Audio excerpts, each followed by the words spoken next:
In the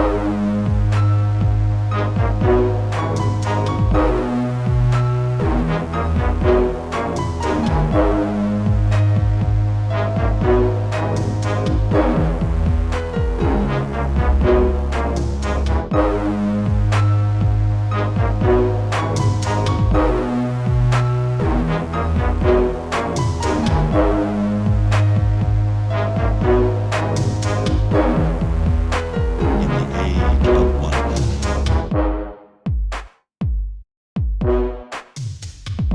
Welcome back into the Sean podcast. It's me, the Big Ush. It's this, the Cat Daddy. Cat Daddy, have we calmed down? No. No. I'm still feeling spicy about that Jordan Love conversation. Well, it's going to continue at some point. I know. But let's get into this. Let's see what changes we have for you this week, if any.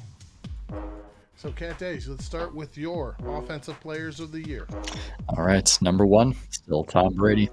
Nobody performed better than him when he was on a bye week. So, still number one. Number two, still Cooper Kupp.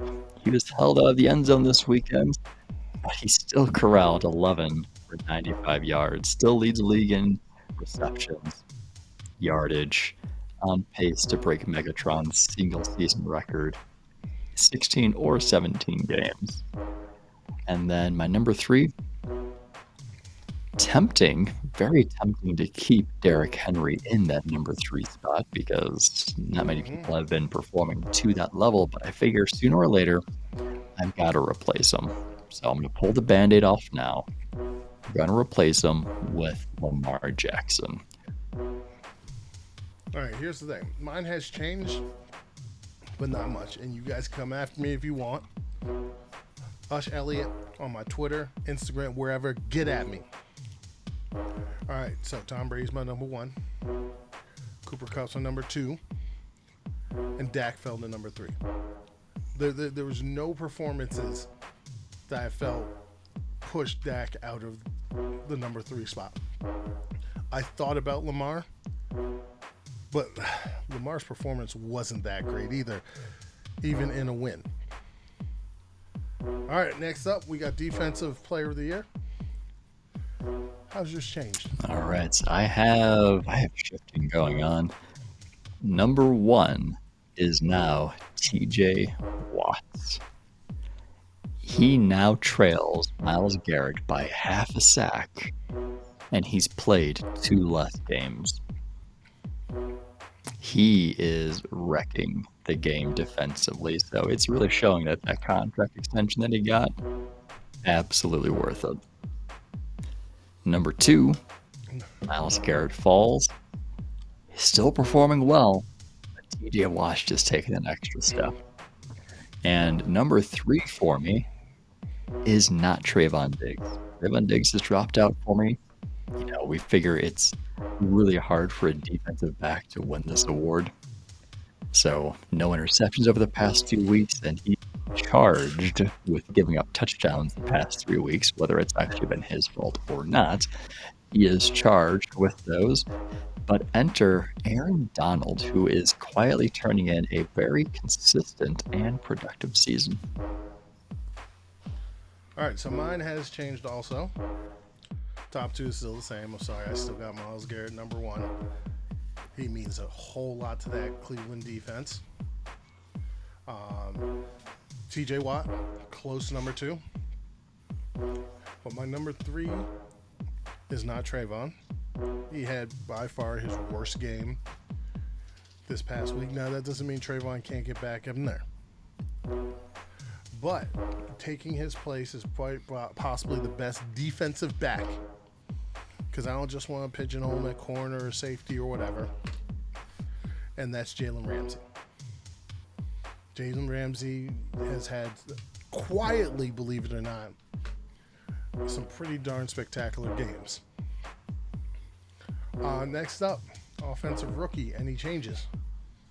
No, I got the same three in the same order. I have Jamar Chase, Najee Harris, and Mac Jones. Now, I do have to note that It's Jamar Chase, Najee Harris. I mean, even after a slow week by Jamar Chase, he still has a pretty wide lead based on the consistency of how he's performed this season. Najee Harris himself has a pretty wide gap between himself and the number 3 spot. Now, Mac Jones, his spot is shaky right now. He didn't play the best. He's still getting wins, and wins are great for a rookie quarterback. Wins are great for a quarterback, but he's got competition because you're thinking Devontae Smith, Jalen Waddle, Javonte Williams, Kyle Pitts. They're all knocking on the door because they've all been starting to heat up. Now, for me, if Mac Jones does not continue to progress offensively, he's going to be out of this top 3 pretty soon, maybe even as soon as this weekend. So, I already pulled that trigger. Mine is Jamar Chase, Najee Harris, and Javonte Williams. Ooh, I like that. Yeah, Williams. I still don't understand Denver. I mean, Javonte still shows that he's the better back, yet they still run Gordon. It's almost like they have to justify the money. Yeah, right. It's true. It's true. Next up, defensive. Anything changed? And I would just like to see your scale. Oh, okay. For the defensive guys. Micah Parsons.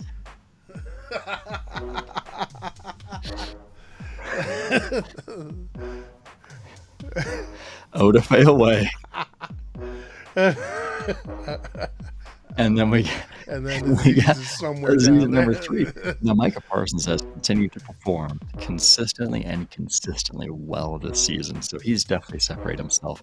At this point, he's played so well that he could miss several weeks. Not saying that I want him to. We don't want that. But he could miss several weeks. Do not put that on him. And he would still be number 1 on my list. Well, let's be clear here. Sean over here actually, in our pre meeting, said that he was considering Micah for the 3rd spot for defensive player of the year. I did. For me, it was let alone rookie. TJ Watt, it was Myles Garrett. Those 2 were easy ones. That number 3 one, I had to sit there and I'm thinking, man, Aaron Donald's been playing well. But so has Matt Judon in New England. But then Micah Parsons has been just extraordinary as a rookie. I mean, forget how many years he's played. He's just been extraordinary. Here's the thing. You want to know something crazy? Tell me something crazy about Micah. All right. Let me pull up the game log here. All right. So he had his worst game. Let's see where we at. Against New England. And against New England, he had 3 solo tackles and 3 assisted tackles. Stat-wise, he was decent in coverage. So he was mad. Like when the press came to talk to him, he was upset about this. So the last 2 weeks against Minnesota, he had 10 solo tackles, 1 assisted tackle, 4 tackles for a loss. Then this past week against Denver, 8 solo tackles, 2 assisted tackles, 3 tackles for a loss, 2.5 sacks, and 20 lost yards. Yeah. The kid has arrived. And it's very fun to see that he's been doing this at 2 different positions as a rookie. Yeah.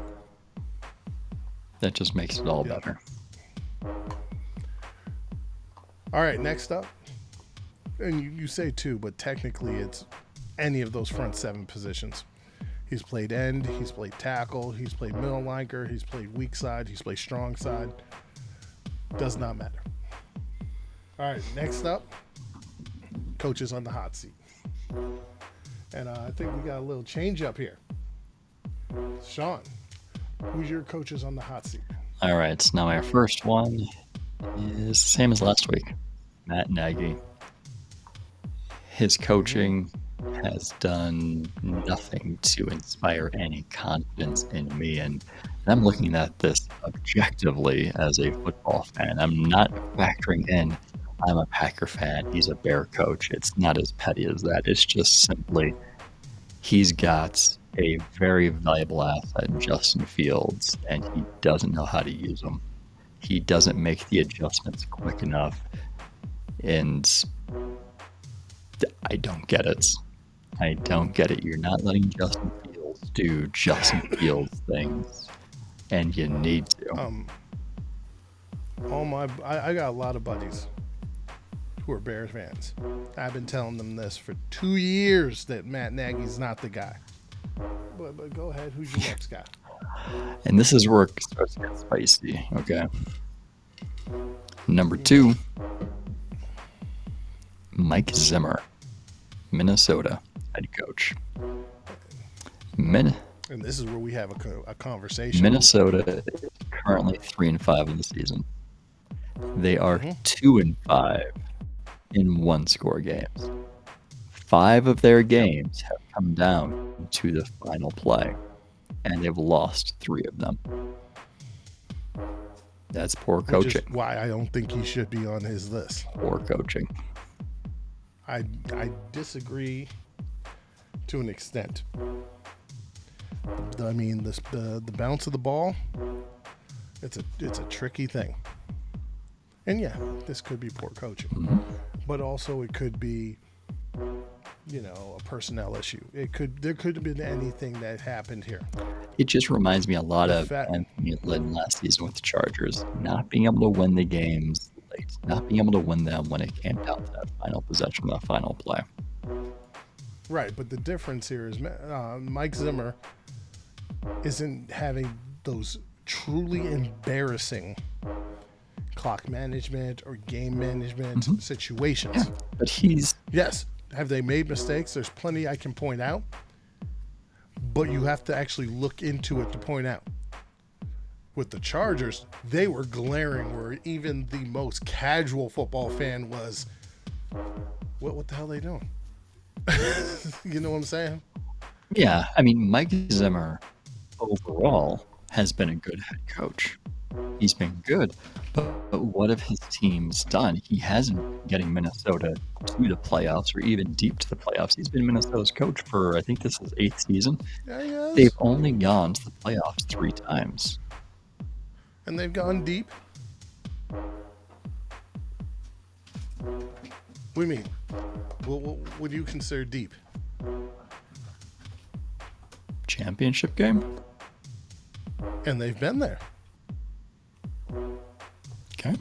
How many times? Once. Okay. Hey, you said they didn't make it there. I'm just getting the facts straight. I think look what happened with Mike McCarthy. Forget the whole quarterback thing going on, but he was winning. He was getting to the playoffs. He was getting to championship games. He wasn't getting it done beyond that point. Is getting to the playoffs good enough for Minnesota?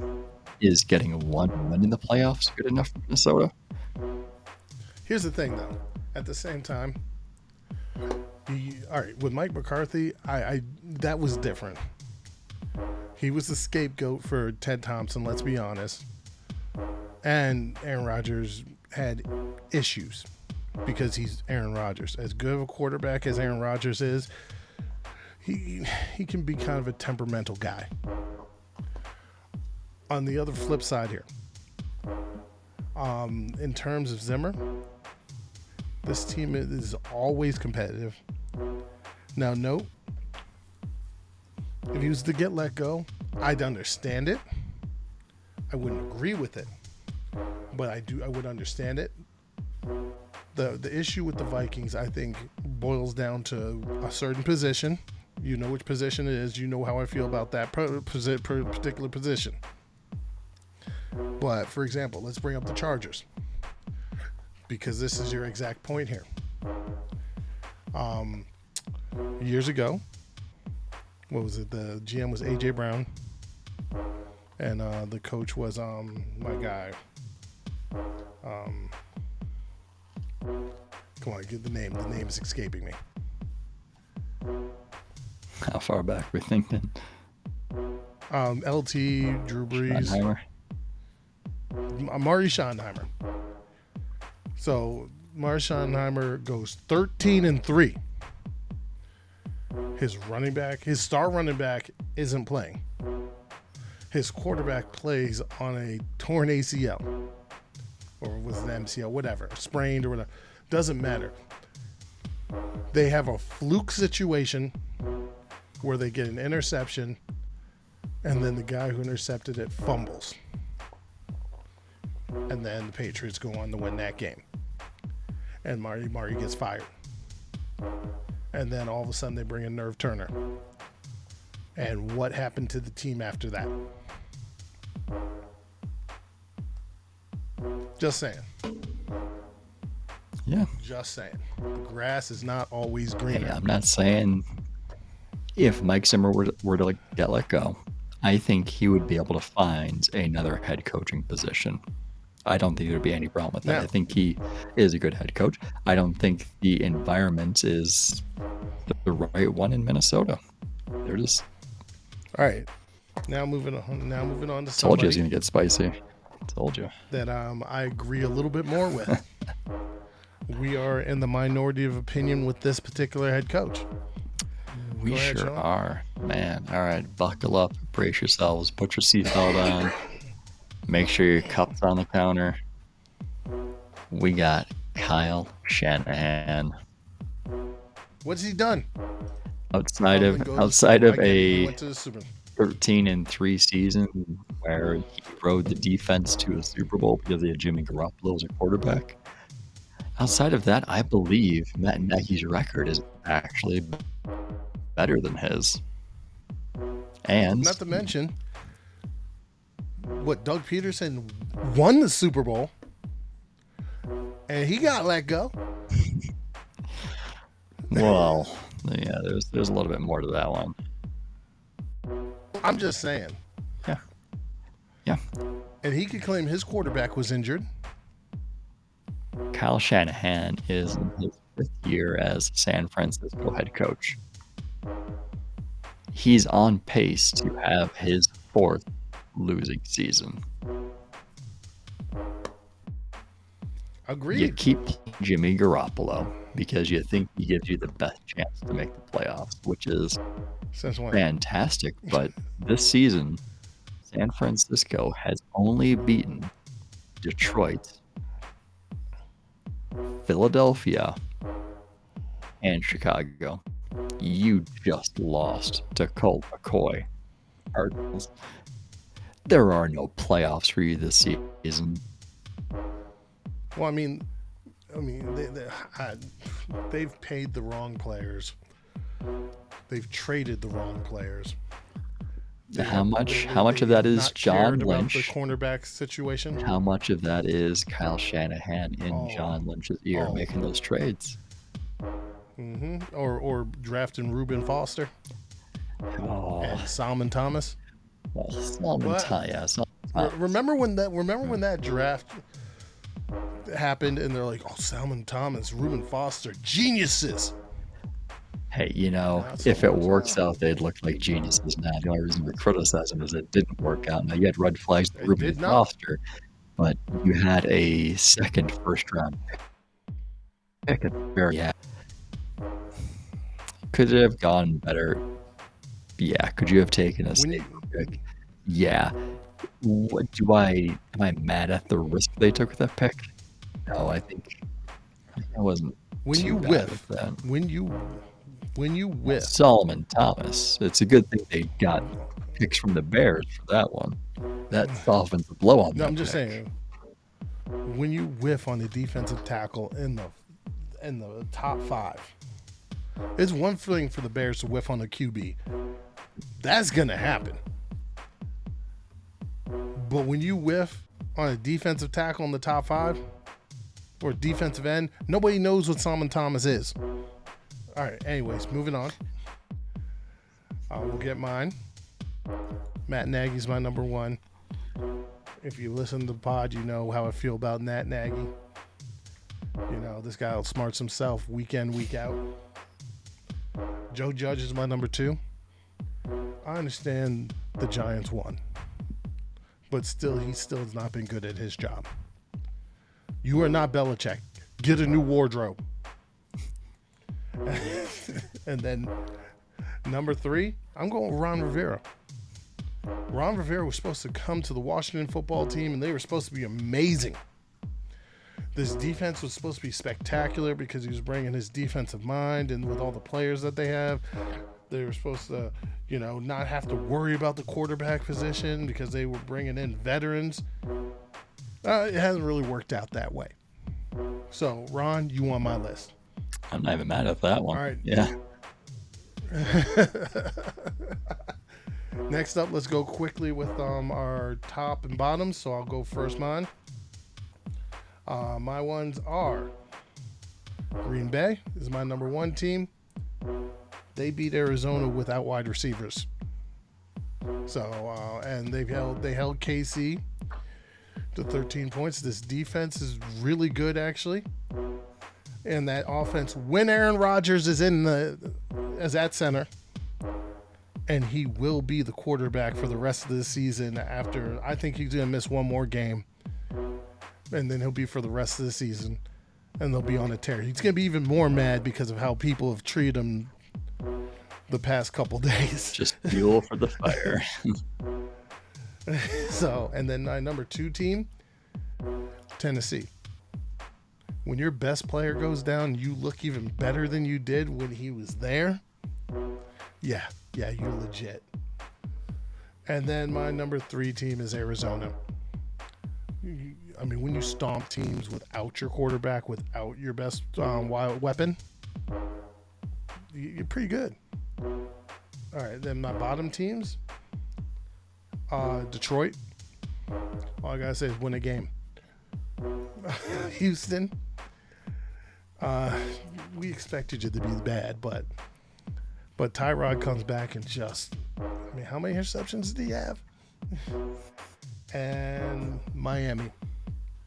I know you won a game, Miami, but I expect more. Sean, who you got? My top teams, all different from last week because all three of my top teams from last week lost and none of them looked good while losing.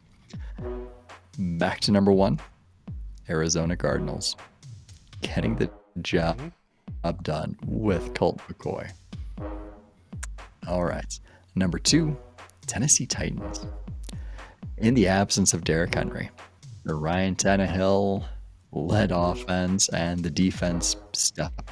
I don't know if I'm ready to call it legit yet because my big question is, will the Titans be able to rely on Tannehill and their defense each week? And that's the question I have for them. So not ready to say it's legit, but for right now, they got the number two spot. Number three, Tampa Bay. So those are my top three. My bottom three, I got the same three, slightly different order. First up, Houston Texans.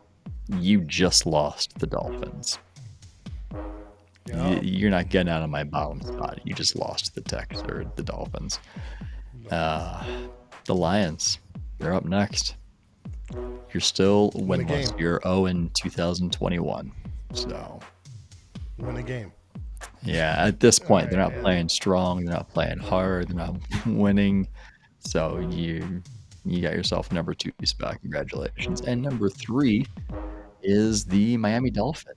They didn't exit my bottom three just because their victory came against the Texans. The Houston Texans. That doesn't mean much. It got you past Detroit. I'll give you that, but you're still in the bottom three. All right, now we're going into rapid fire picks. Our picks. Rapid fire picks. Thursday night, we got the Ravens versus Dolphins. 7.5 point spread.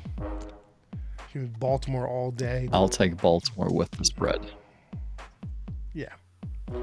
Then Dallas Another with the early game spread. for the I don't even know what the spread is. Give me Dallas with the spread. It's 9. I'll take it. Yeah, I don't know about the spread, but I think these Cowboys are going to come out pissed off.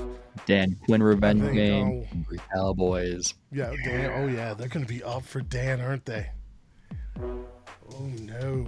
Not to mention, I think Mike McCarthy was not happy this week, and you do know from Green Bay when Mike McCarthy was not happy, the team the next week did not feel good.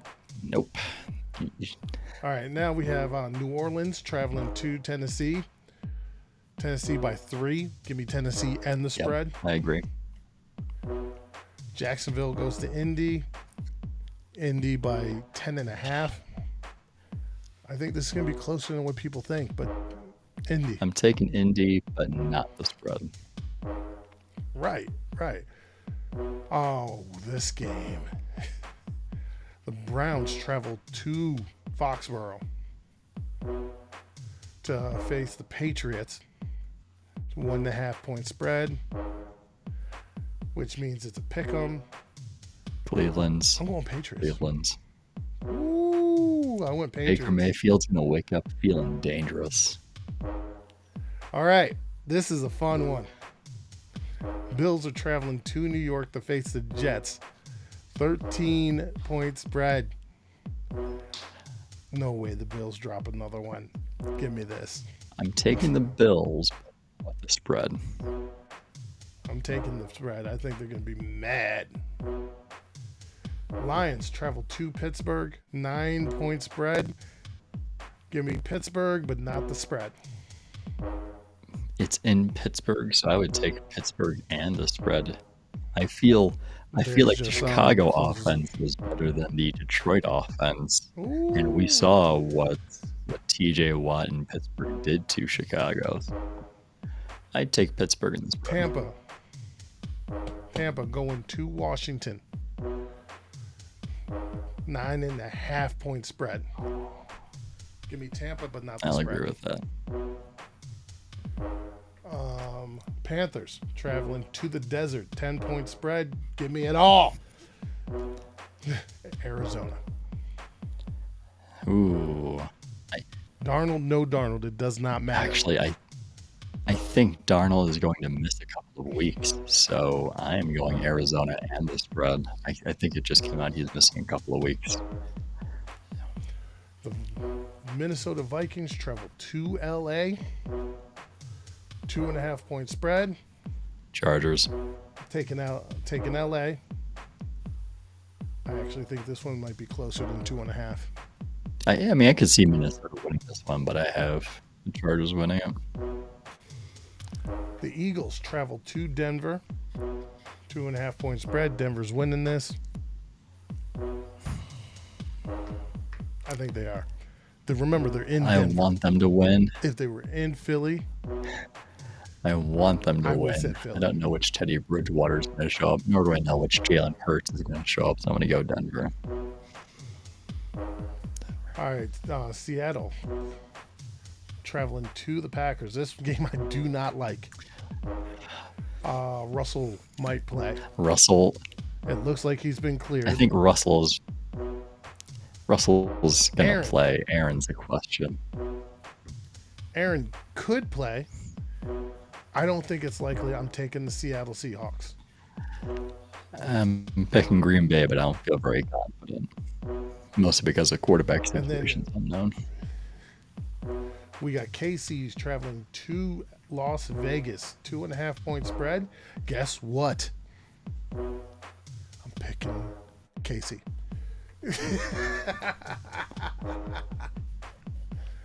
I think the Raiders have too many issues, and the bomb's about to fall out. Las Vegas, let's go. Really?